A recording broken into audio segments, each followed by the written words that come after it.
Welcome back, everyone, to the Road Team Podcast, the greatest CFL podcast that's ever existed. I keep saying that, and I know that we're not, but we're back with another episode of Rockin and Rolan. Make sure you leave a like and subscribe because we're sponsored by nobody yet.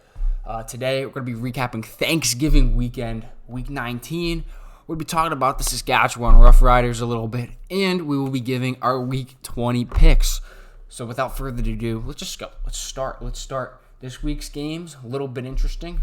Game number 1, Toronto traveling to Winnipeg, who was on I don't know how many game win streak, but the Bombers have been winning games for quite a long time, I think since August.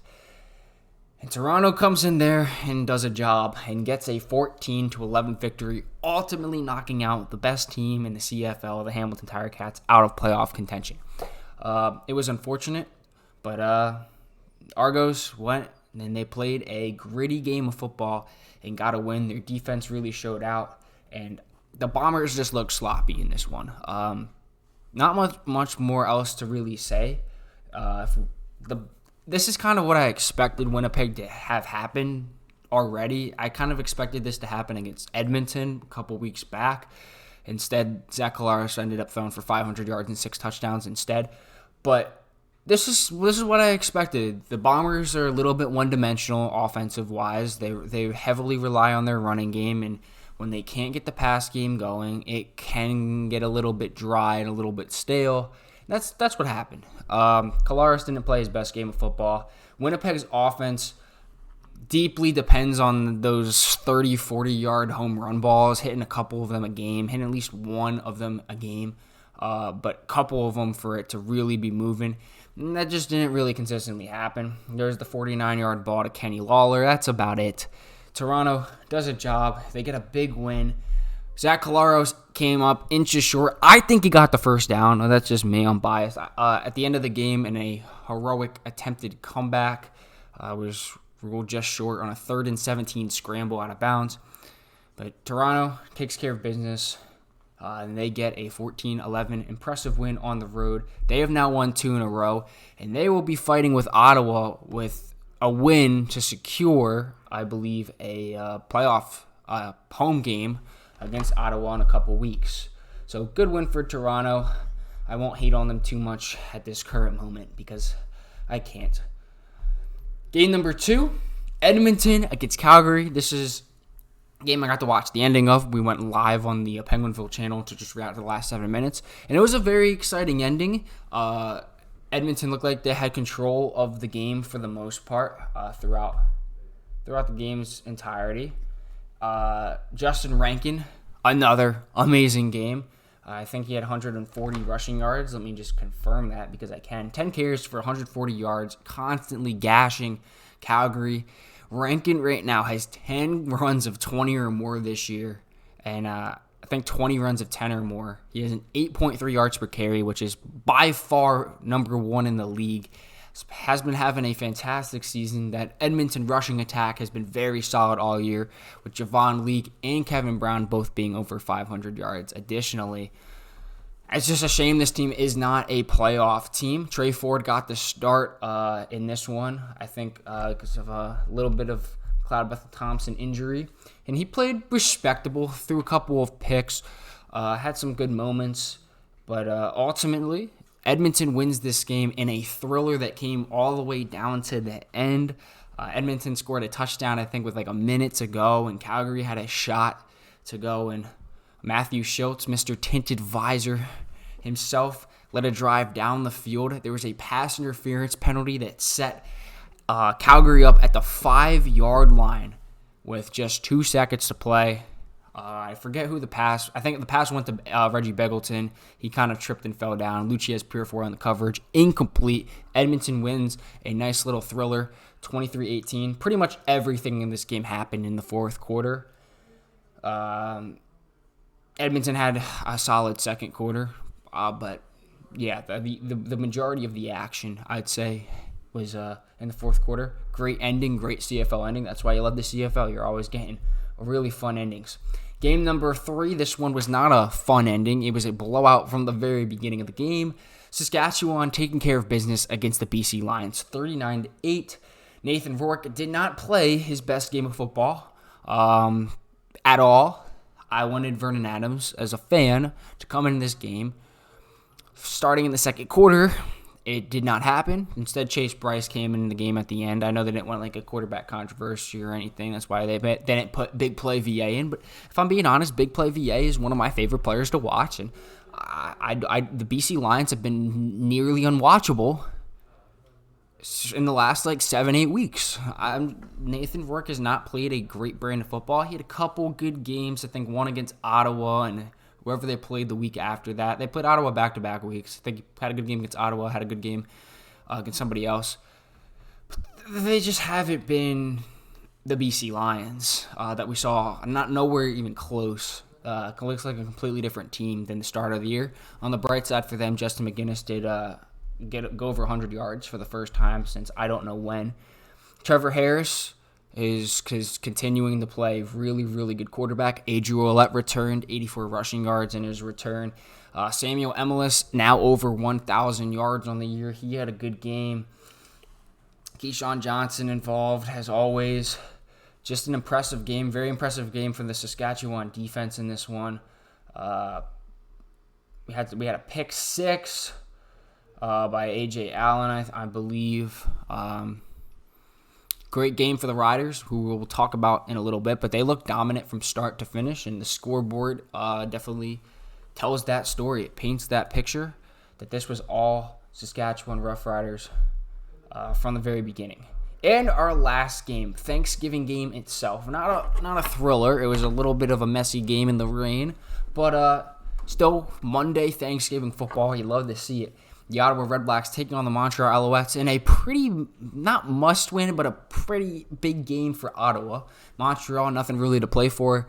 They have already locked up the number one spot in the East. And Montreal holds off Ottawa, takes care of business. Jeremiah Mazzoli looked a little, I don't want to say streaky, but he didn't play. He definitely didn't play his best. Ottawa looked dead in the water offensively for most of the game. Khalil Pimpleton, solid game, eight receptions for 74 yards. You love to see it. You gotta love Khalil Pimpleton getting involved. But no Justin Hardy. Team looked a little bit lost out there, and Davis Alexander, who I think would be a starting quarterback on several other teams, played respectable, and we saw Austin Mack come back, and Austin Mack, 4 balls for 92 yards. He was targeted 9 times, had a big ball, and the Owls get the win. So good for them.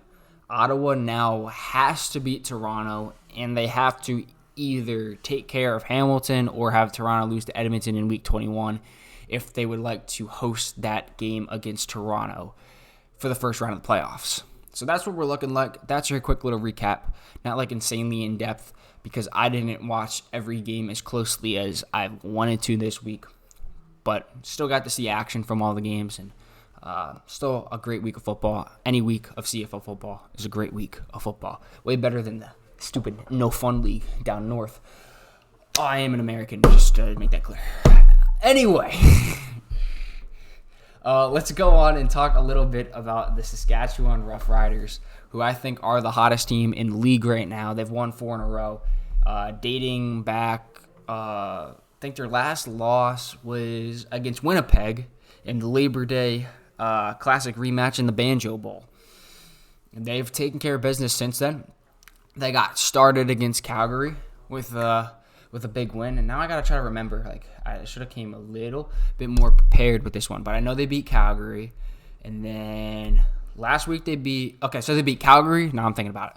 They beat Calgary, then they beat Ottawa. They held them off. That was a tight game. Huge pick by Rolan Milligan, by the way. At the end of that game, then they beat Edmonton. I love that game. I don't know what I love watching the feel of just it being fall football. That game, when I watched it, just had that feel. But they win a pretty good game against Edmonton. They take care of business against BC. Just like that, they're 4 in a row, entering a bye week where they will have a shot to jump Winnipeg in the standings next week. If Winnipeg loses to Montreal, and Montreal won't be playing for anything, but Davis Alexander, as I said before, would be a starting quarterback on most other teams. And Montreal could still win that game because I'm being honest. I've said this for weeks on end, and I've been wrong in terms of the result of the game, but I don't think Winnipeg is who we think they are. I think Winnipeg is very solid, and they technically are the team to beat, but I don't think any one team is too far away from any one team right now, and Winnipeg has gaping flaws that a backup Montreal Alouettes team could take care of. But if Montreal wins against Winnipeg in Week 21 and Saskatchewan takes care of Calgary, a team that has not won a game on the road all year, Saskatchewan will be the number one spot in the West. And they will get a bye, and they will play the winner of Winnipeg at BC. I would love to see that, if I'm being so for real. But I don't know why I just said if I'm being so for real. What am I talking about? I would love to see it, okay? I love to see it. Yeah. But Saskatchewan, we saw them get off to a really hot start. Trevor Harris went down. Shea Patterson kind of held it down in that time. I wasn't too hot on the Riders at the beginning of the year, mostly because of Shea Patterson, because I don't think Shea Patterson's like a really, really good, sustainable quarterback. But outside of that, this team is good. And with Trevor Harris playing the way that he has, I think Shea Patterson, I don't want to throw him under the bus. Shea Patterson is great if you need him for a game. But for a season of sustainability, not really. But Trevor Harris, the way that he's been playing right now, with the weapons he has access to, with Rolan now back, and you have Raquel Armstead, who's top 5 in the CFL in rushing. You have Frankie Hickson, who's a respectable back. You have both of those guys. I don't think they're on the one-game injured list, but you got both of those guys as well. I don't know what combination of backs they'll end up using come Week 21 in playoff time. But you got solid guys in the backfield. You have a very, very solid room of receivers. Keyshawn Johnson has been one of the more underrated players in the league this year. Samuel Emelis, 1,000-yard season. Keon Schaefer-Baker, he's been doing it for a couple years now. Very consistent type player. You have Sean Bain, who's been injured, but you got him too. Duncan Bosby, I feel like, is also a little bit solid. You have a lot of offensive weapons, and that Riders defense is good. Obviously, we can talk a lot about Rolan Milligan, but Marcus Sales, very, very good player. CJ Rivas has been insanely fun to watch. You have Micah Johnson, former Hound Tire Cat Micah Johnson. Brian Cox has had a solid year of Lanier. You have a lot of good players on that defense. I'm just looking at the depth chart right now, kind of looking through, but you have a lot of good players on that Riders defense. The Riders defense is fun to watch. They've been clicking recently, playing pretty well, and I do think at this current moment, I dare say it, they are the team to beat. If Trevor Harris keeps playing the way that he's playing, a good, solid, above-average quarterback play with the rest of the team that they have, this team will be the team to beat. We know the impact that Rolan Milligan has had. I don't want to keep talking about him because I do plan on doing a video on him on another channel, and I don't want to just be like, yeah, we know how good Rolan Milligan is. Really good, really good. Has made such an impact for his team this year. Has really set the tone for this team. But this whole Riders defense has really stepped up this year, and Riders have a pretty comfortably good offense. I did not even talk about Stearns, who had a very good game last week. Jareth Stearns had 6 balls for 60 yards and a touchdown. There's a lot of different players that can do a lot of different things to you on this Riders team, and I do think they are the team to beat, and I would have them at the current moment. I know Bombers fans would be a little frustrated. Maybe some Owls fans would be frustrated too. But the Riders are my number one team on the depth chart right now. Just because Winnipeg's weaknesses, I think, are a little bit bigger. And I think the Riders would take care of business if a game were to be played this week. I don't know about 2-3 weeks from now, but right now I would take Saskatchewan. So that's us talking about the Riders. It's going to be a little bit of a shorter episode, I guess, unless I go crazy long on the predictions for this week. But the Riders, they're putting themselves in a really good position to go ahead and take care of business. So without any further ado, after talking about them, let's talk about our predictions for Week 20. The first game, the winless, on the road, Calgary Stampeders taking on the Bo Levi Mitchell-led Hamilton Tiger Cats. The best team in the CFL. Tiger Cats are probably up there, top 4, top 5 at least, in terms of on power rankings. I think they're one of the better teams right now, especially trending-wise. I don't think Ottawa and BC are playing too well. They're both locked in the playoff teams. I would take Hamilton over Toronto any day of the week. I mean, we beat them 3 straight times this year. You could argue Toronto's a more complete, better football team. But Ticats they're got to take care of business. So I could say that Calgary has not won a game on the road. If Calgary wins, because I just got a Stampeders hoodie because I'm trying to get stuff from every likable CFL team at first. I have a Ticat shirt on underneath. I gotta rep my own team. Trying to get it up here. But I have a shirt for the Ticats. I want to get more than just my shirt, but we're gonna start small. Ticat shirt, I have a Rider shirt, and now I have a Stampeders hoodie. I want to try to get stuff for every team.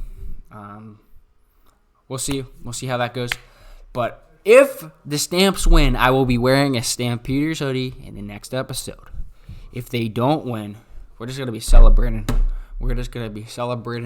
Maybe I'll be eating pie in the next episode just to celebrate the Hamilton Tiger Cats taking care of business. This game could mean something right now if the Ticats just won any other game in the regular season, especially that game in Week 4 against Ottawa. If they won that game, this game would absolutely 100% mean something right now, but that's not the case. So we got a fun one in the Hammer. Hamilton Tiger Cats against the Calgary Stampeders. Give me the Ticats by 15 points. Bo Levi Mitchell is not going to throw for just 1. He's not going to throw for just 2. He's not going to throw for just 3, but he's going to throw for 4 touchdowns today. 4 touchdowns for Bo Levi Mitchell. Greg Bell is going to go over 100 total all-purpose yards. And the Hamilton Tiger Cats defense is going to record not 1, not 2, but 3 turnovers. Unfortunately, no Jamal Peters this week, but we're going crazy. Tiger Cats by 15 points. Game number 2, the game that really, really means something. Ottawa, Toronto, in Toronto. Unfortunately, I'm going to have to go with the Toronto Argonauts in this one. The way Ottawa's been playing has been pretty atrocious. I was going to say it nicer, but I love using the word atrocious. It's really fun to use. Ottawa's not been playing well. Drew Brown will be getting the start for this one, so maybe there could be a change around. The thing I've noticed about the CFL this year is that right when you think that a team's really good and another team's really bad, the bad team comes out of nowhere and whoops them. So Ottawa could win this game, but I can't see Toronto losing at home in this one, especially with the implications on the line. Chad Kelly seems like he's getting a little bit more into his groove right now. He's throwing a really, really clean football. I think Toronto does have the better team. I think Justin Hardy is returning to the lineup for the Red Blacks, which is good for them.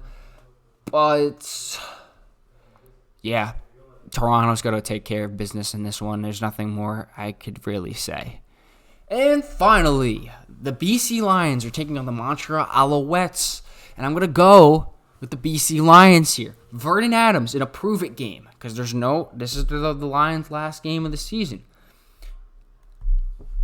And in a prove-it game to show BC that he is their quarterback.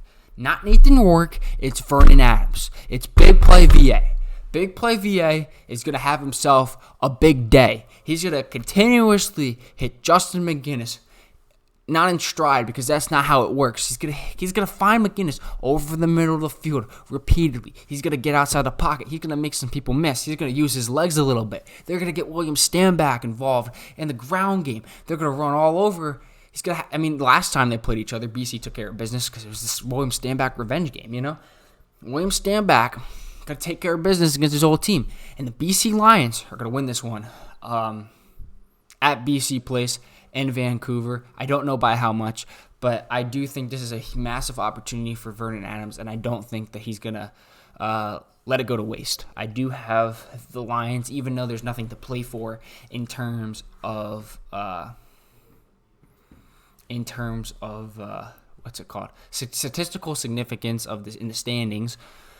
This is a big game, and I don't know if they're just playing Vernon Adams because they plan on using Nathan Rourke in the playoffs and they want to give him a week off or whatever it is, or if this is legitimately his chance to go take the starting quarterback role. But anyway, either way, the BC Lions can't possibly put out a worse product of football than they have the last couple of weeks. It's Vernon Adams' time to shine. Give me the Lions and Big Play VA. So, that is going to pretty much do it. Another, Friday episode. We're trying to gotta get episodes out before Friday. But another Friday episode. That is what it is at this point. Happy that the Road Team Podcast has made it all the way to episode 8. It's good to see. I appreciate everyone who's been riding along the way. Everyone who's been rocking and rolling with the podcast. Appreciate you guys. But this is the Hamilton Tiger Cats week. Bo Levi Mitchell, take care of business, 4 touchdowns. Toronto's probably going to win. And Big Play VA returns. So those are the predictions. Make sure you leave a like and subscribe. Comment down anything below you would like. And this is the greatest podcast of all time. The Road Team Podcast. Signing off. See you guys.